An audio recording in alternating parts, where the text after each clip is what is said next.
afternoon, bird class. I hope everybody's doing well this afternoon. All right.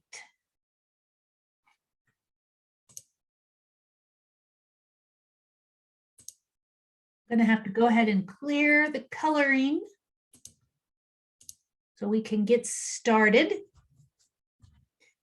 So, of course, the big announcement this week is because there were some problems with Blackboard, my North Shore email, basically all the sites that I have to log on to with North Shore, there are no assignments this week. So you have a week off. I know you're disappointed, but I think you can find something to do with that time. Okay, so we've been talking about wild birds, and we started talking about bird watching or birding. And we kind of went over some of the ways Taylor, are you ready to do a presentation? Or are you hoping somebody else will?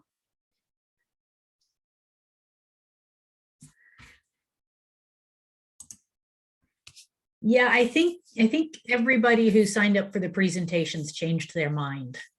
I'm disappointed. It's always nice when students do presentations. I know it makes a lot of people nervous, but I always find that they're nice. I like them.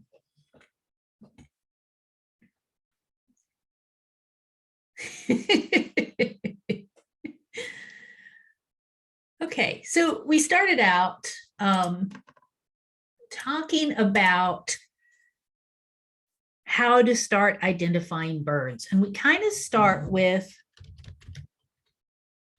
what's called the Gestalt, which is kind of things like shape, posture, location.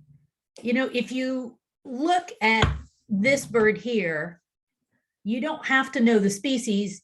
You guys all know what that is, right? It's a penguin. Penguins always look kind of similar. Tall, little bit chunky, very distinctive wings that look very different from other birds. You could tell from the silhouette that that was a yeah, they do. I think they inspired the porgs from Star Wars. The real birds. So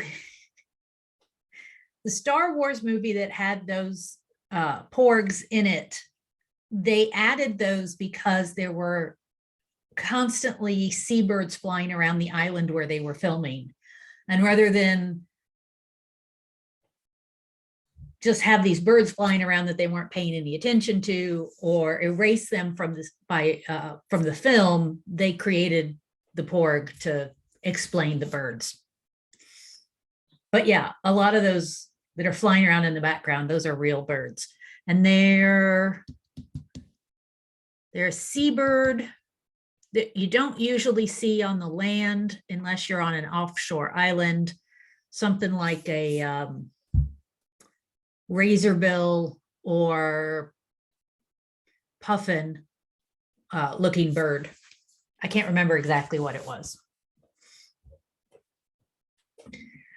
Okay, so you learned something really important today. So we look at the Gestalt and we look at the location. We look at the habitat. What do we expect to see there? And we get started with this kind of information. But then we move on and we want to start looking at some other things. And the thing that most people look at is color. Color patterns are good. So if you see a bird with a dark stripe through the eye, dark cap on the head, these white markings on the wings. You know, you've got a good idea that this is a sparrow. If you can see that it's red on top, it's probably a chipping sparrow. So that's useful information, but color can be deceptive. So it's going to vary with lighting.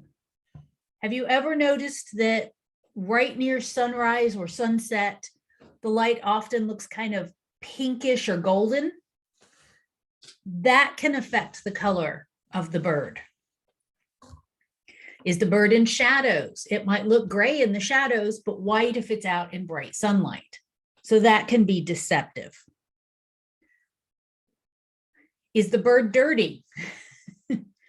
Seriously, if the bird has been, say it's a wading bird, like a version of the great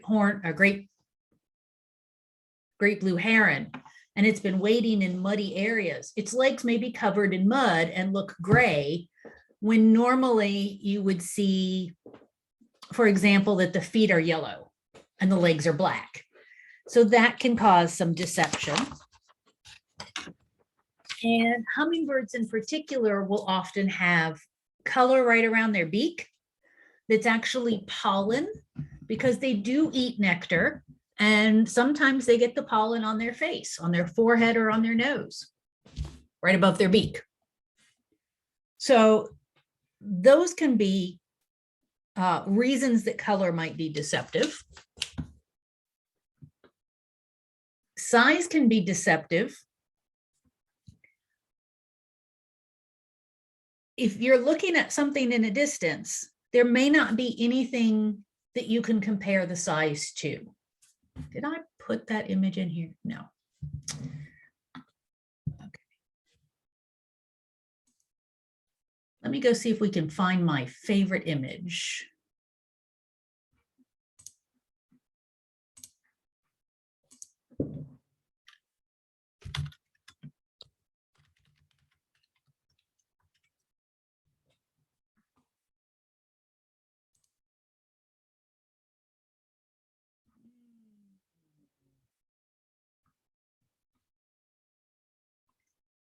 I'm not seeing it quickly here.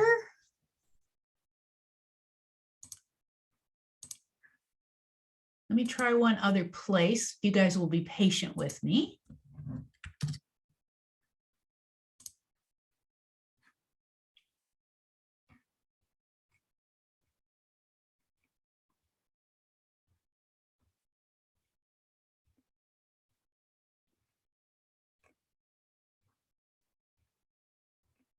No, I'm not finding it real quick.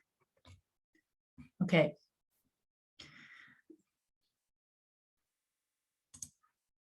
Let's go back to the slideshow. So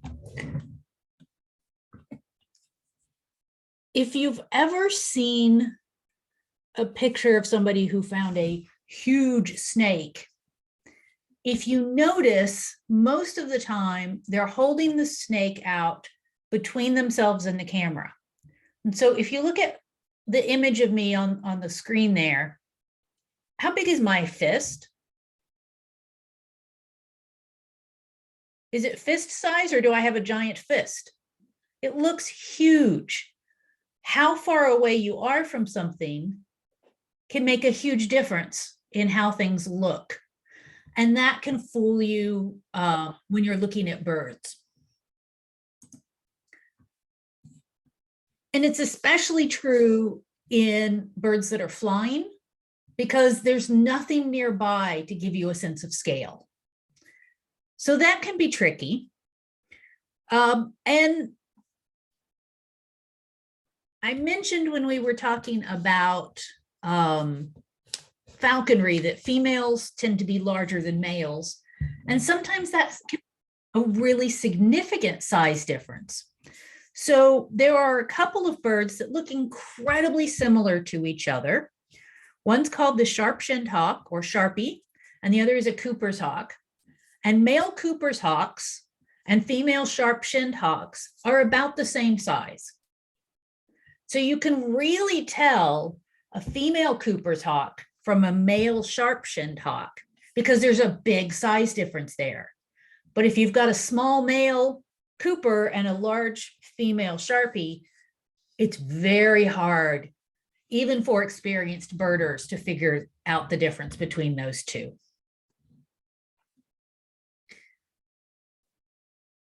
So what about song? The sound was mentioned by a couple of you guys last time as what you notice about birds.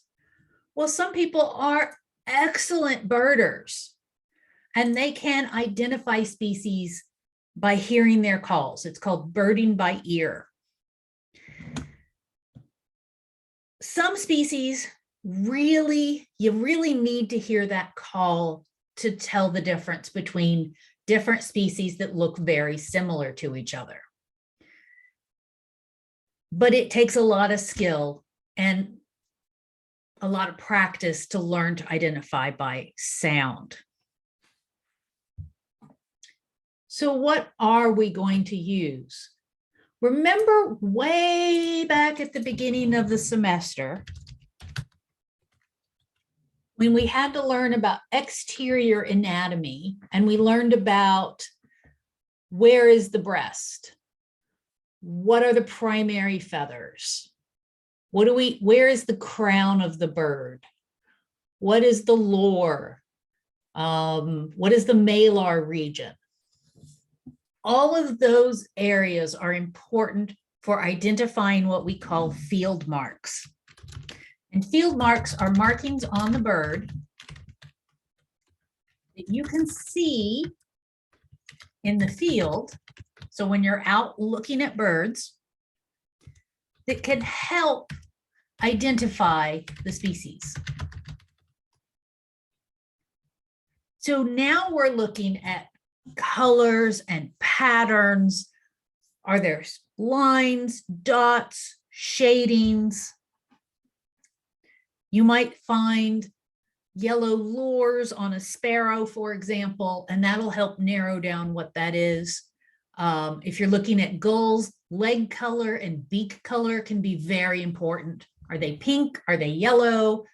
You can kind of use these things to pull out an identification by comparing it to something in a book or on an app. Now, bird books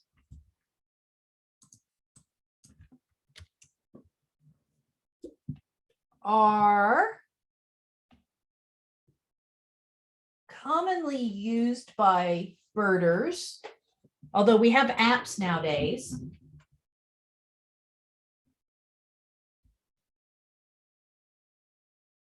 Hang on a second.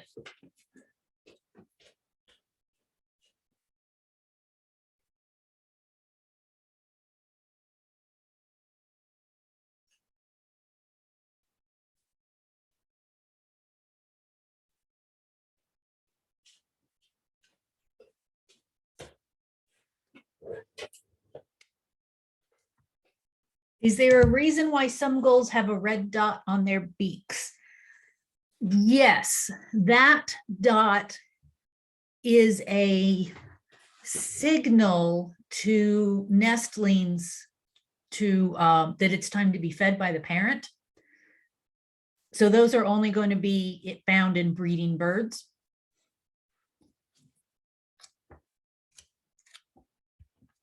As far as I know, they're seasonal. But it's been a while since I've been out shorebirding. You guys are asking me all these questions today. Anyway, bird books. This is a bird book that my husband and I have been using for, I think, a couple of decades now. And yeah, it was published in 2000. So this book is over 20 years old. And you can kind of tell, you may not be able to see it on the screen, but there's a lot of damage to the spine, lots of pages with corners turned down. There's somewhere in here where we were on the shore of a lake and a bunch of gnats came around and there are dead gnats in the middle of the book. So it's well traveled and well worn.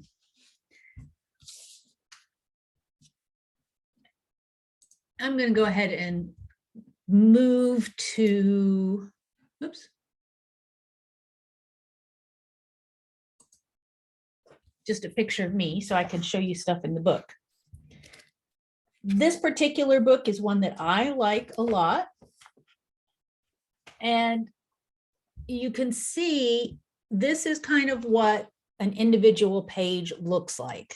So an individual page, it's got one species of gull. This is the Mew gull. And it shows you not just what the adult looks like, but also what the juveniles look like. So you can get an idea if you're looking at a young bird versus a fully sexually mature bird. It's got some pictures of it in flight. It's got a map down here that's a range map. It's got information here, kind of tells you where you should expect to find it, what kind of habitat. Are there any behavioral characteristics that might make it obvious that this is a Mew gull versus something else? And one of the things that I like in this one, all around the drawings, there are descriptions and arrows that are pointing to different parts of the bird. Those little lines indicate that that is an important place to look at, that that's part of the identification of this particular bird that will make you be able to identify it compared to other gulls.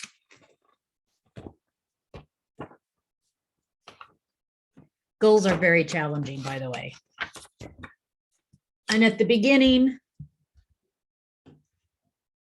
these are all different species. So you can get a quick look to try and figure out which gull you might have.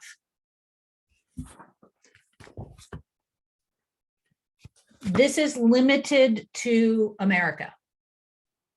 So this is not worldwide at all. Remember, there are 10,000 species of birds worldwide.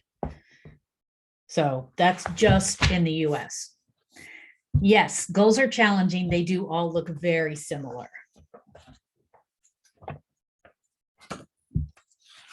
Lots of birds can be confusing. Some are very distinct, but there's a lot of information that you do need. So we all recognize that red bird, right? That's our cardinal. What about these red birds? This is another reason you can't just look at the color, because there are summer tanagers, hepatic tanagers, scarlet tanagers. These are a little easier to identify. I mean, this guy, no dark wings. This guy's got dark wings. That's a pretty obvious difference. You can look at the range maps down at the bottom to tell where you might find them. So if you're in New England, you're looking at the scarlet tanager. That's the only one that's up in that area. So drawings are generally considered to be better than photographs, because there's individual variation. A drawing, David Sibley, who created this field guide, looked at multiple birds, lots of different birds, looked at live birds, dead birds, photographs of birds, and said, okay, every single scarlet tanager, or almost every single scarlet tanager, is this kind of red with black on the wings. You might find an occasional oddball.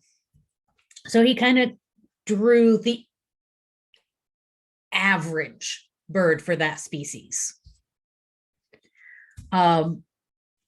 photographs, you may end up taking a picture of an individual who is not representative of the species. So there are, for example, cardinals that sometimes show up that are yellow. You don't want to put that picture in a field guide. Color in photographs can also be deceptive. Again, lighting can be an issue, and the camera is not as accurate as your eye. If you look at a picture and you look at what you just took a picture of, they're not going to be exactly the same colors and so on and so forth.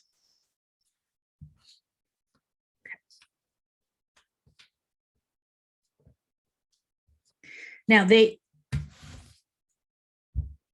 is, a big, heavy book. There are smaller versions. So this is all of the US. You can buy bird guides to just parts of the US. And of course, nowadays there are apps. There's always an app for that. And there are apps that will help you identify birds by sight or by call. So you don't have to carry something like this around. Now, I still like carrying the book around. One of the things I like about carrying a book around, I don't know if you can see this, but I've got initials by birds. So when my husband and I actually see something, we put a little mark in the book to indicate that we've seen that species. It's just kind of a nerdy thing to do.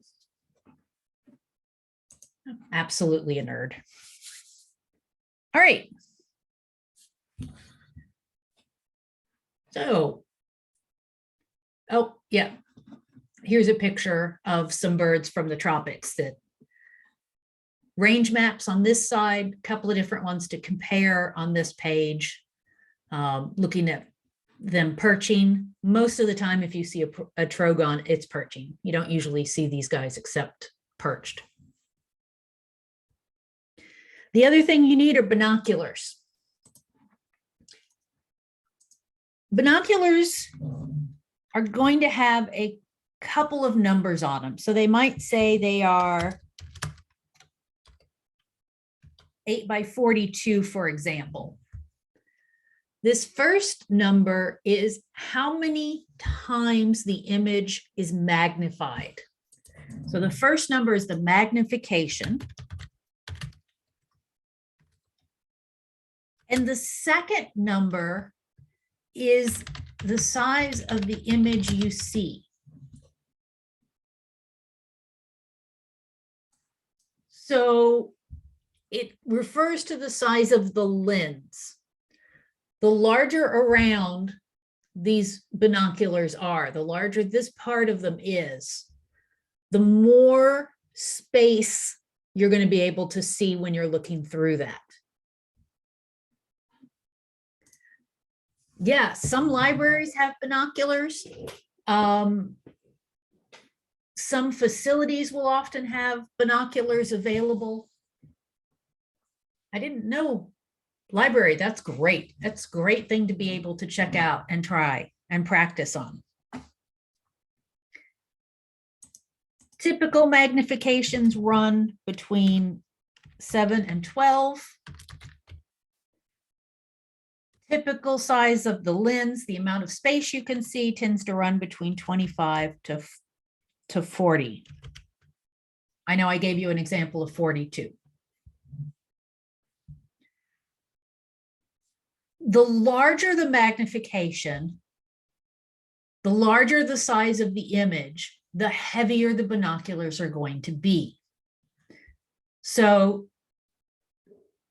binoculars that have big numbers are definitely going to be heavier. We're getting better about this. We're able to make them with lighter weight material, but it's still an issue. Large binoculars are very hard to hold still.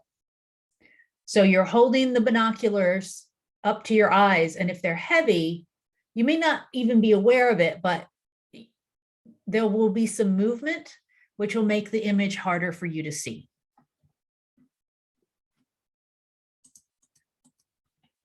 Some binoculars have what's called close focus. Close focus means you can focus on things close by. A lot of binoculars, you can't focus very close to you. I always make sure that mine have close focus because I also use them to look at things like butterflies and dragonflies. And I'm going to be much closer to those.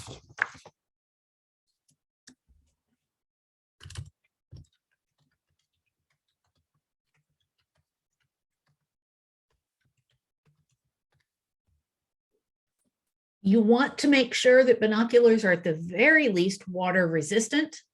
That's important. If it rains on your binoculars, you don't want them ruined from the rain. Waterproof is even better. That way, if you drop it in a puddle or in a stream, you can salvage them. So what are we talking about for cost? So first off, good binoculars can last for years or decades. So, you know, if you're a casual bird watcher, you go out, you buy binoculars now, 20 years from now, you could still be using the same pair. Good ones start around $100. So you don't have to spend lots and lots of money. Lower than that, it's going to be poor quality. Now, great ones can cost up to somewhere around $3,000. Personally, my binoculars are kind of, they're not the $100 ones. I think the last pair I bought was right around 500. And I abuse mine mercilessly. I carry them all over the place. I've dropped them on the sand, on mud puddles. Yeah, so I abuse them, but they still work good. These high-end binoculars might have extra features. So they might, first off, they're going to have better lenses. So the image is crisper. You can really see clear, distinct lines. They may have things like image stabilizers, which will help hold the image still. That's going to add weight, though. They may be good in low light.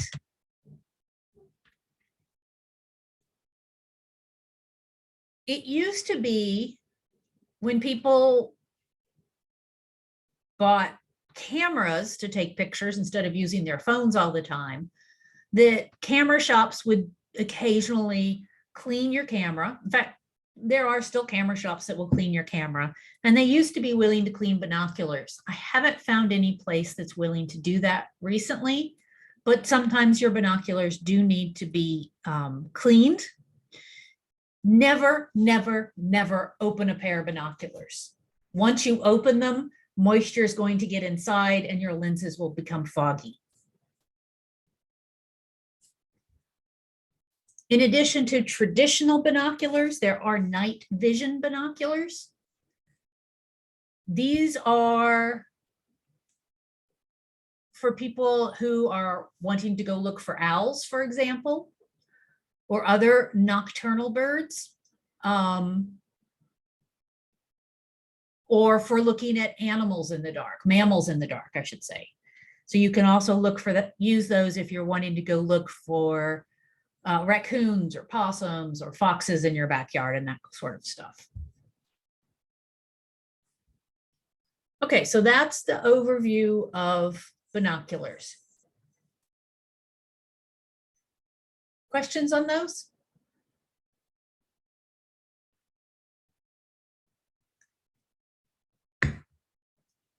This is where I wish we were in class, because I'd be passing around the lenses and we'd be learning how to use them.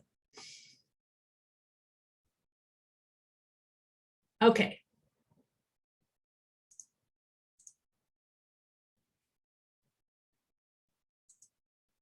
Couple of other things.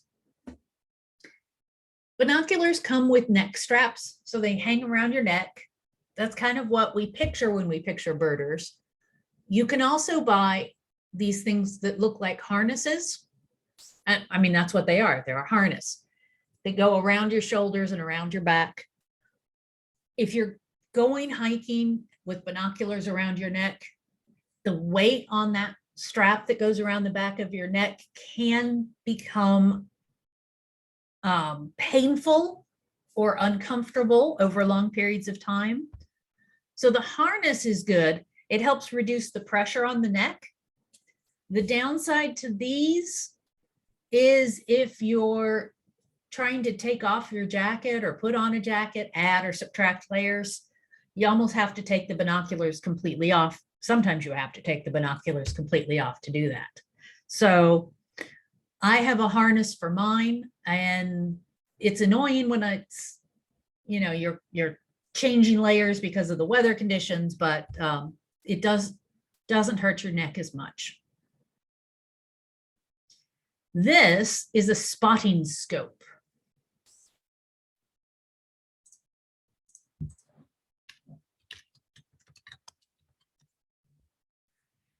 A spotting scope looks like a small telescope because that's basically what it is.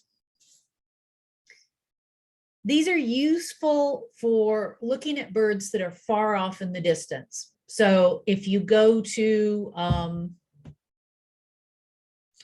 Plum Island and you're looking at the salt marshes, a spotting scope will let you look at the birds further away and still be able to see them well. Spotting scopes require some support. This is a tripod. Tripods are ideal, and quality matters. A poor quality tripod will be very lightweight, which is good, but it'll also be more likely to wobble. And if it wobbles, that image is not going to be as clear.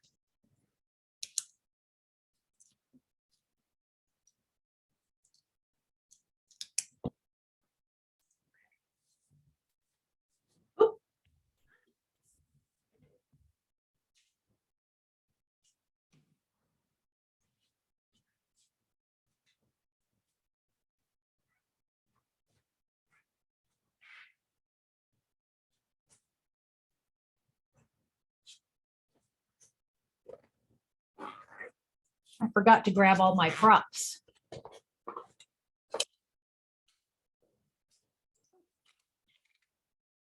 So these are night vision binoculars. They're a little bigger than regular binoculars, a little heavier than regular binoculars, a little harder to use, but a lot of fun in certain circumstances. So when you are using binoculars of any kind, and you've got the binoculars in your hand and you're looking at a bird out there, the temptation is to look at the binoculars and then look at the binoculars, put them to your eye, and then bring the lenses up. That is not the way to use these. You're not very likely to be able to spot a bird in the distance through the binoculars. What you want to do instead is you want to look at the bird out there somewhere, keep your eye on the bird, bring your binoculars up between your eye and the bird. You're much more likely to be able to find the bird that way. And if you're going out with a group and you're trying to describe where the bird is, you need to give directions. And the best way to give directions is to give it based on the clock face. So if you say, there's a tree out there, the bird is at 2 o'clock, I know that the bird is going to be in this direction.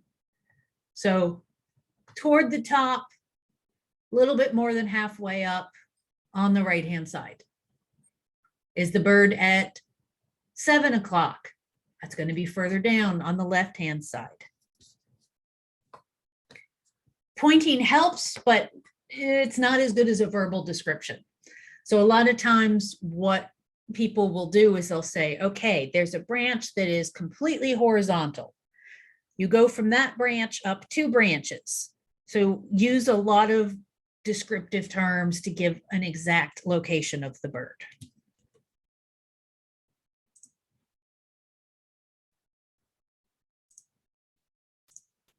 Birders also often keep what's called a life list. So most birders keep a list like this. It's a list of all the birds they've seen in their life, or at least since they've been birding. It may be organized, it may not be organized. My life list, an awful lot of it is in bird guides where I've marked birds that I've seen and I've just never transferred that information anywhere else. Not very organized. Obsessive types will keep lists by things like state. So they'll have a state list, or they might have a list by year. I know I have a yard list, so I keep track of all the species I see in my yard. That one's a little better organized. It has a fewer birds on it. So my yard list is somewhere around 50 species. My life list is somewhere around 2,000. And of course, nowadays, you can put your bird list or on applications, on apps. There's one called eBird. And you can also use iNaturalist. So these can be useful for you to keep your list, your information, but researchers can also look at your lists. And that can also be very helpful for scientific studies of various bird species, where they're located. Since we've started being able to use these apps, we find, for example, the old range maps may not always be accurate. These birds may be found in areas that we didn't know they were, or they may not be found in some of the areas where we thought they'd be found.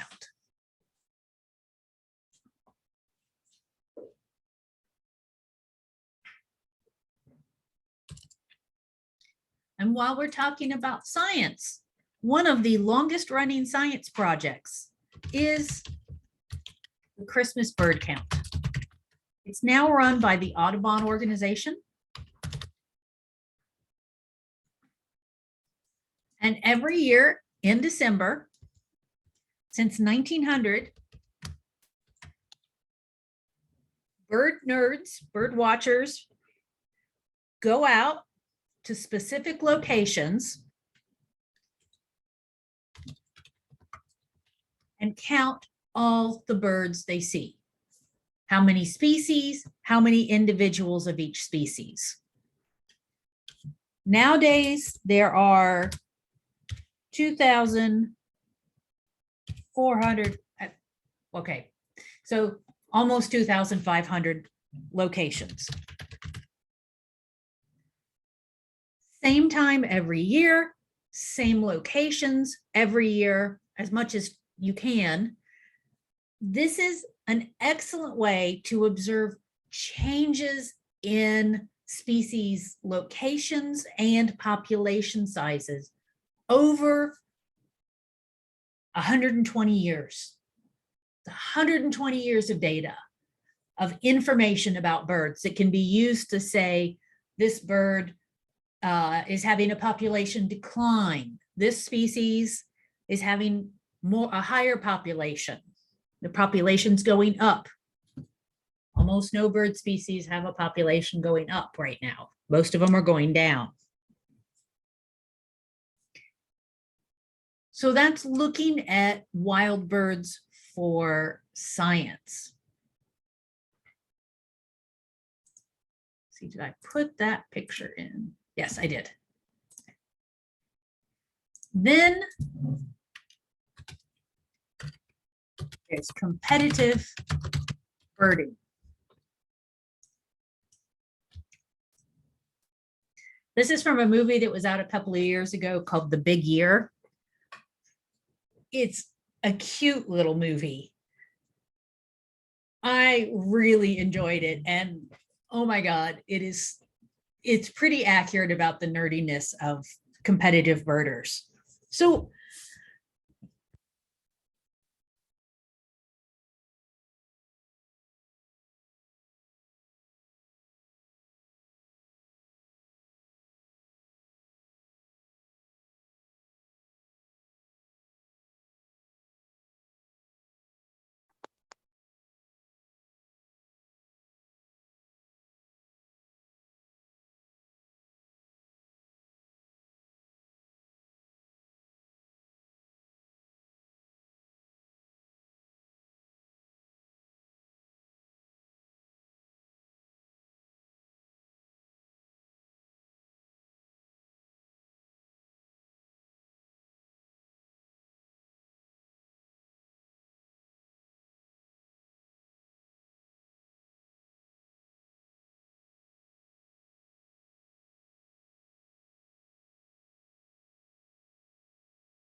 can you hear that?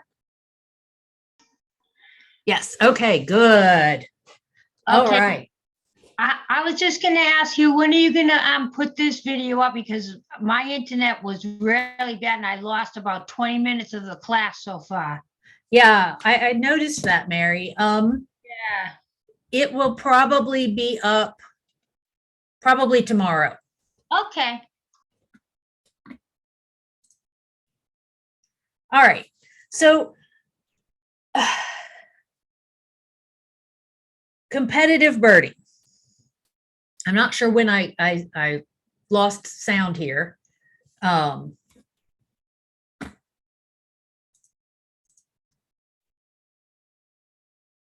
about the movie. Okay, yep. This was a fun movie. And it's about competitive birding. So competitive birding can be a complete list of all the birds you've ever seen. Sometimes it is how many birds you've seen in a specific time period. So the big year is about what are called big years.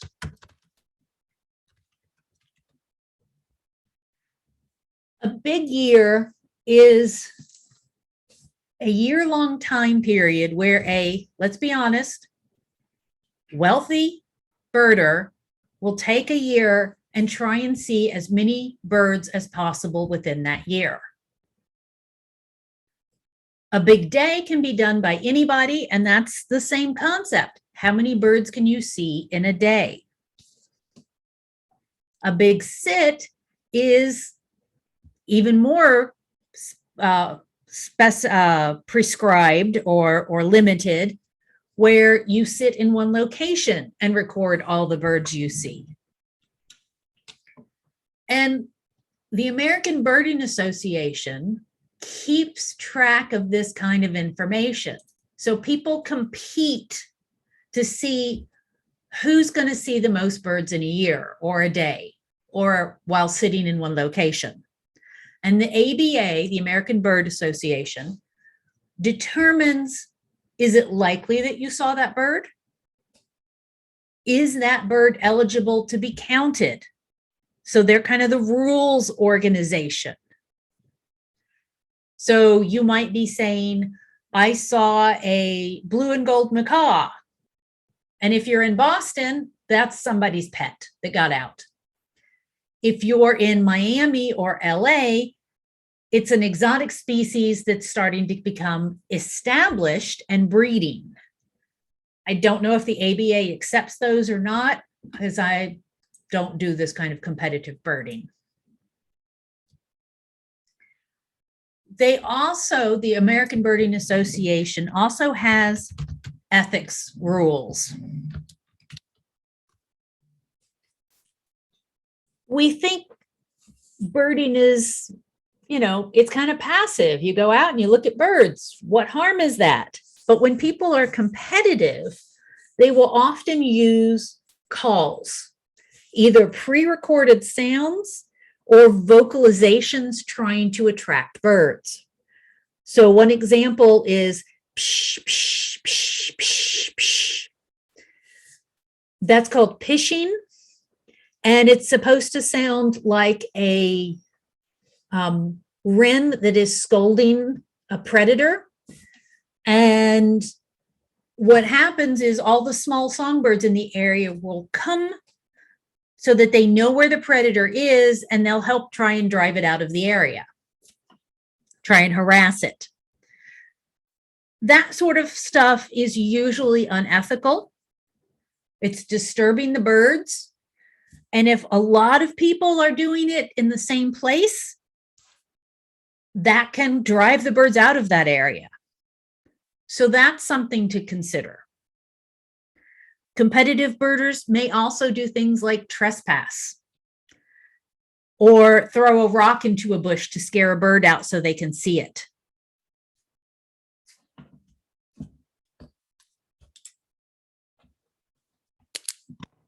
Now, who decides what is a species? In the United States, that's the American Ornithological Union. We as people like to put things all in nice, neat little compartments. Biology does not like that, and it does not work that way. So the American Ornithological Union is trying to figure out the best way to divide up birds into categories. And this constantly changes as we get new information. So you might see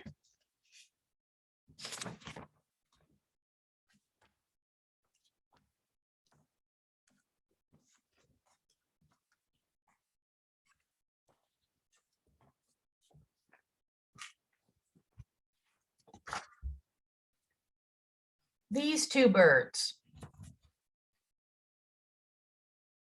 If you can see that image, they look pretty much identical. That's the meadowlark, the eastern and western meadowlark.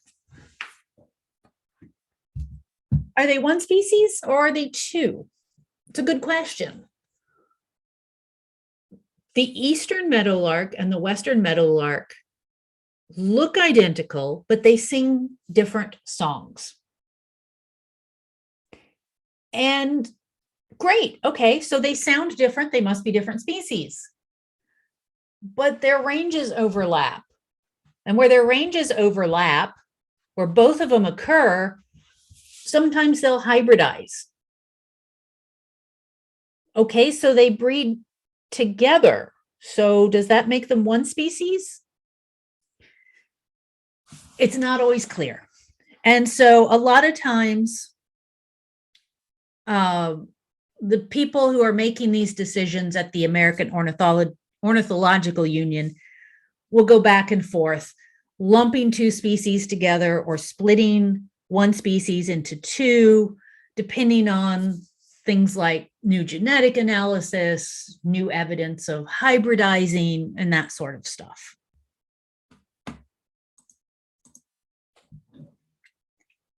Just so you know, in the US, the big ear record is 726 species. Now, there are only 675 species that are considered native, commonly occurring species. So these others were spotted, like perhaps in Hawaii or Alaska, where you get a lot of birds flying over from other parts of the world, or vagrants, birds that are European that show up just once in the US in that year. The world record is 6,852 out of about 10,000 species. You'll find different numbers because not everybody reports to the same organizations. Not everybody, not every organization agrees on how many species there are and all that jazz.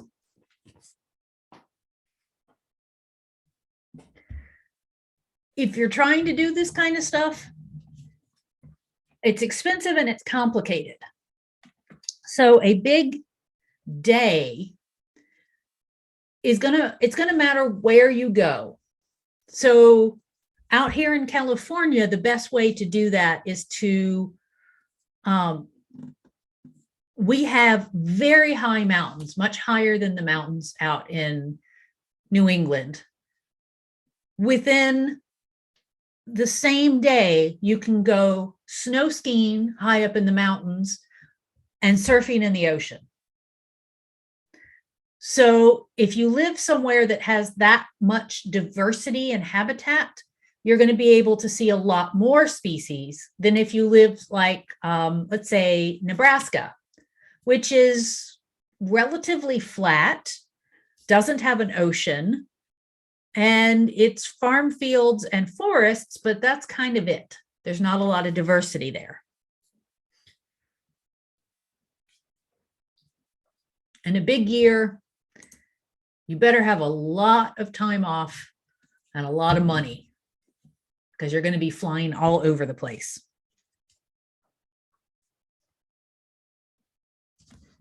Okay, so that's bird watching. Getting ready to clear the screen.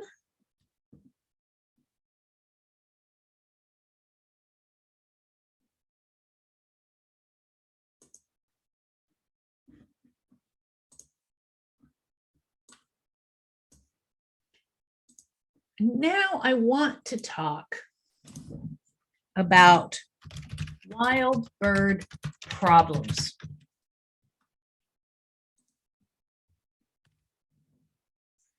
So there are two sides to this. There's problems caused by wild birds, and there are problems experienced by wild birds. And I'm going to limit these ones to human-caused problems.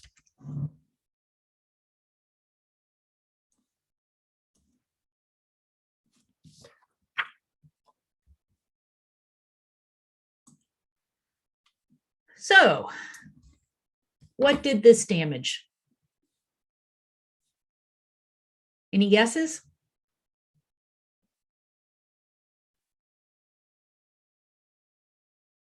What caused all those holes in the siding?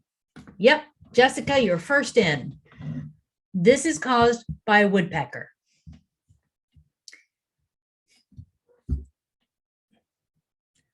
Whoa. Sorry about that. The cat just went sliding all the way off the end of the desk. Now he's going to hide. He's embarrassed.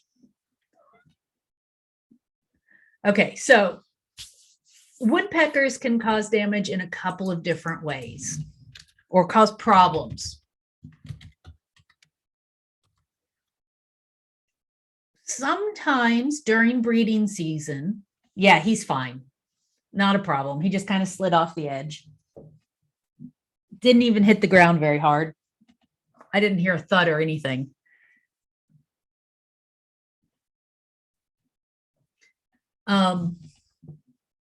During breeding season, males will sometimes discover The way the males signal their territory and try and attract mates is by doing something called drumming. Now he doesn't want to get on his little bed. There we go. There you go. You're fine. They basically are pounding against a surface to make a noise. It's repetitive, relatively constant sound. And sometimes they discover that if they do this behavior on a metal gutter or a chimney cap, it's much louder and the sound goes even further. So a louder call means they are sexier, and it also helps keep the other males away. So yeah, it's attracting mates. This is usually a problem in the spring. And it's hard to discourage them, especially if they're like way up on the second story of a house or something. Attaching strips of what's called mylar or mylar balloons. Mylar balloons are those shiny metal balloons. That material is very useful for frightening off a lot of different animals. So if you can hang strips of mylar or mylar balloons near the gutters, they move in the wind, they are shiny and reflective, and this will discourage a lot of woodpeckers. Not always, and it's not always easy to get the mylar up there. The other problem with woodpeckers is what you see here. All these little holes in the siding. These holes are created because the woodpecker can detect insects in the wood. There is some kind of insect living underneath this siding, and the woodpecker is trying to catch or trying to get a meal out of it.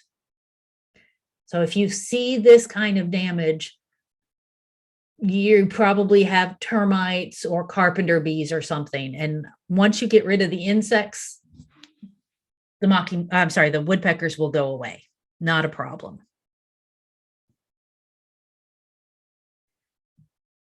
Other birds will take koi from your koi pond. This is a great blue heron. They love koi ponds.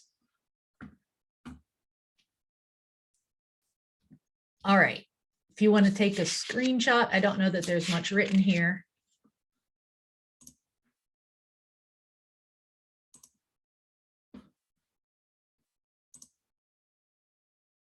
Oop, do I not have? Okay.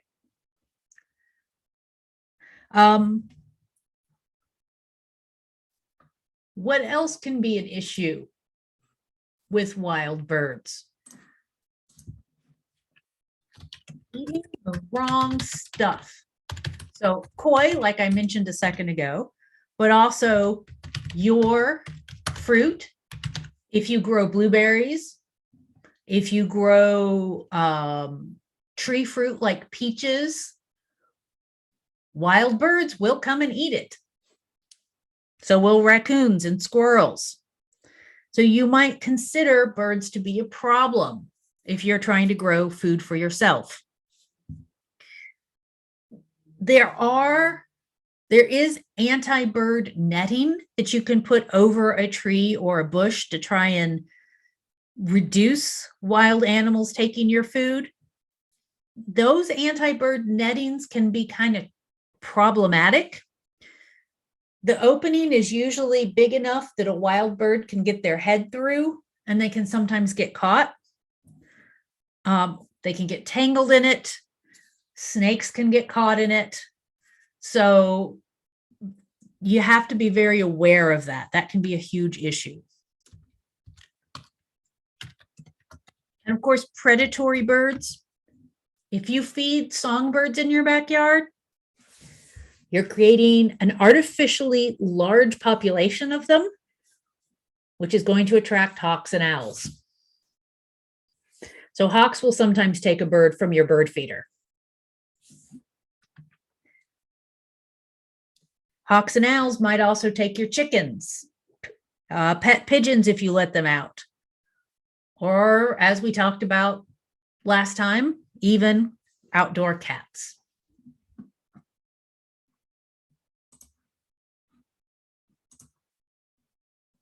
And then there's this problem. Especially during migration season, if you park in the wrong place, sometimes a bunch of birds will like to roost in a specific location and put droppings all over your car. This one's actually probably been sitting there a while. I can see it's got a parking ticket. Birds often return to the same site every night to sleep. So they'll show up, they'll perch in the same tree or on the same power pole or light or that kind of stuff. And sometimes of the year during non-breeding season, you may have a lot of birds roosting in the same tree. What is this doing to a car's paint job? Well, I've heard that it can destroy the paint job, but when I tried to look up some more detailed information about that, it's not clear that that's actually true. So I saw a couple of sources that claimed that bird droppings could ruin a paint job, but they're all companies that paint cars. I didn't find any other sites that claimed that.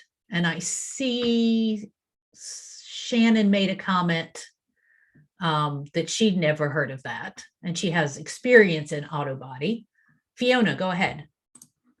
I actually bought a used car, and on the side of it where you open the door, it looked like a bird pooped there before. And then we just thought like, oh, that's weird. Why didn't the car dealership just clean it for us? It's a little weird when they showed the car because the rest of the car looked spotless. And we took the car home and we waxed it and everything. The spot didn't go away and it's still there till this day. And it looks like it's definitely bird poop. So I actually experienced that myself. Yeah, it's really, really weird. And we waxed it, we scrubbed it, like it just won't come out. I mean, maybe someone spray painted it in a way where it looks like bird poop, but that would be really weird. So it looks exactly like bird poop. It's really weird. It could be an accidental spray that just kind of looks like bird poop. Oh, there's a suggestion to try alcohol remover to get sticky residue off. Yeah, there are a lot of things that might look like bird poop that may not be bird poop.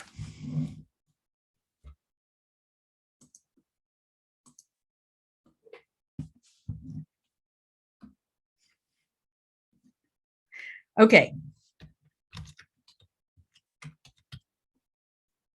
What about waterfowl droppings? Specifically, Canada geese. So Canada geese produce large amounts of relatively large droppings. So how do you deal with this potential issue? Well, first off, Canada geese are attracted to well-mowed lawns. So the most likely place that you're going to see a problem with goose droppings is in an area that's got a large area of lawn that's mowed, especially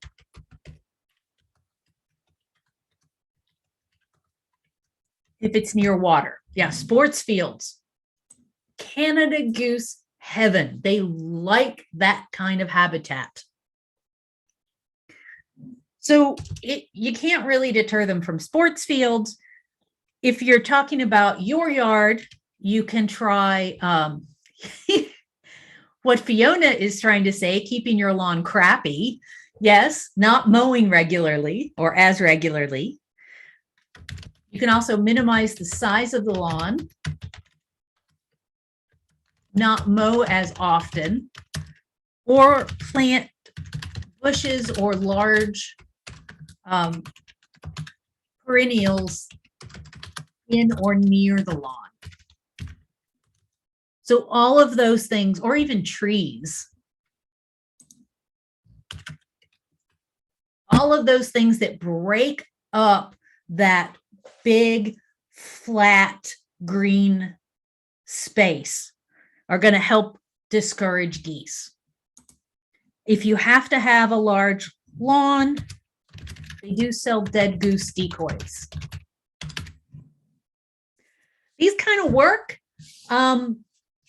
but you have to move them frequently. If you leave them where they are, the geese figure it out. But it's pretty effective. Also, dogs are pretty effective.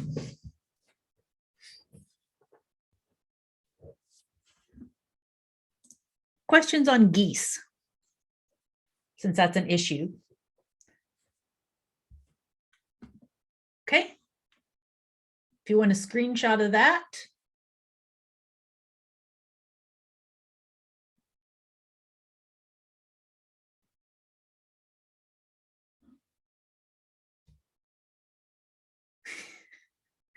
Yeah, geese can be pretty aggressive, especially when they're breeding. I have seen them block traffic. I've seen them go after their reflection in cars. Yeah, absolutely. Those are definitely problems. Mailmen, yes, for some reason, turkeys and geese both tend to hate the mailman. I don't know why. Yeah, this is a poor person getting harassed by a goose there. So nesting, specifically the location. So some species will nest on a house. Like this is a juvenile, a young robin. He'll lose those spots on his chest as he gets bigger. And his parents put a nest here right where this downspout meets the house. Hanging baskets are popular. If your kitchen exhaust vent or dryer vent doesn't have a covering, you can get nests in those openings. Chimney swifts will come down the chimney if you don't have a chimney cap. How much of a problem is this? Well, it can cause problems in a couple of ways.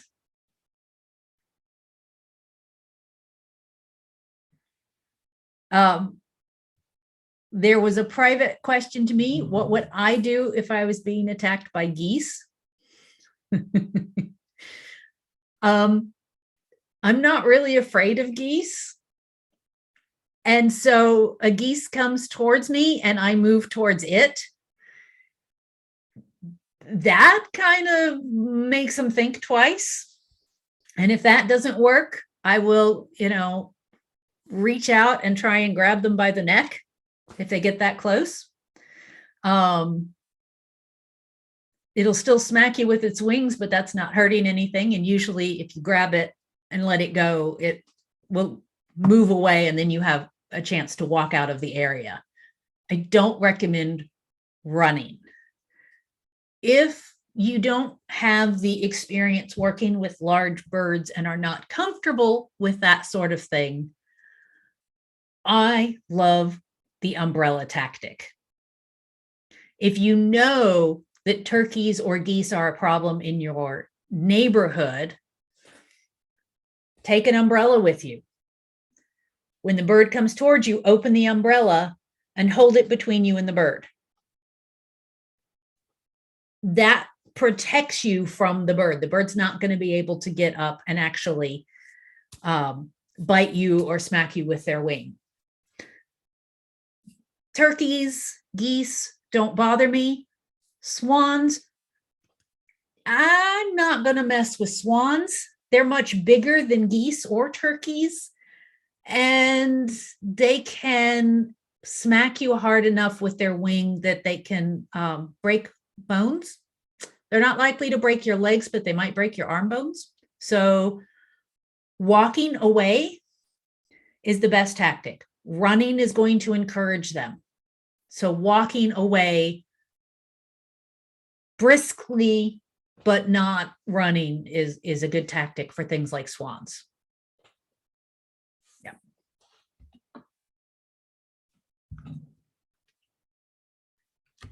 Okay, so aggression, which is exactly what we're talking about.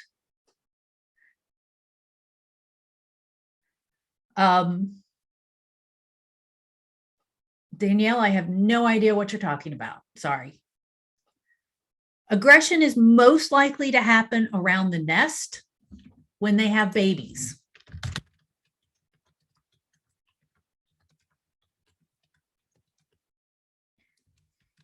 Geese will do this. Turkeys will do this. Swans will do this. Mockingbirds will do this. And hawks will do this. Hawks can do some damage. They can actually cause you to bleed. So they're a little more of an issue than a goose, which really can't do a lot of damage to you. So the aggression can range from an annoyance to actually getting an injury. If you know where the nest is, just avoid it. Remember, birds don't stay on the nest for very long. The juncos that I have nesting by my back door, they sit on the eggs for between 2 and 3 weeks. And then the babies are in the nest for another 2 to 3 weeks. So after 5 or 6 weeks, they're gone. That's not that long. Not that we're actually avoiding the juncos, because juncos are like this big, but if they were a mockingbird out there, or if there were hawks, you know, I might avoid that area for a month or two or a couple of months.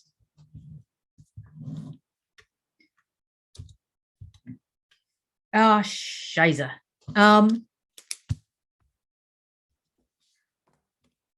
We are out of time again. Okay.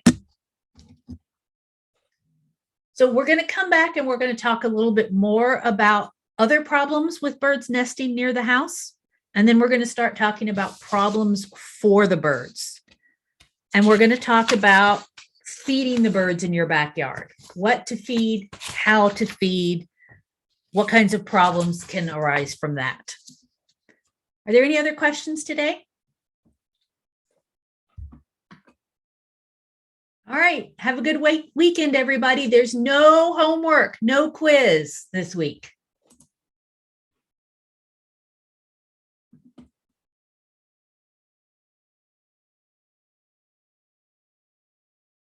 Bye.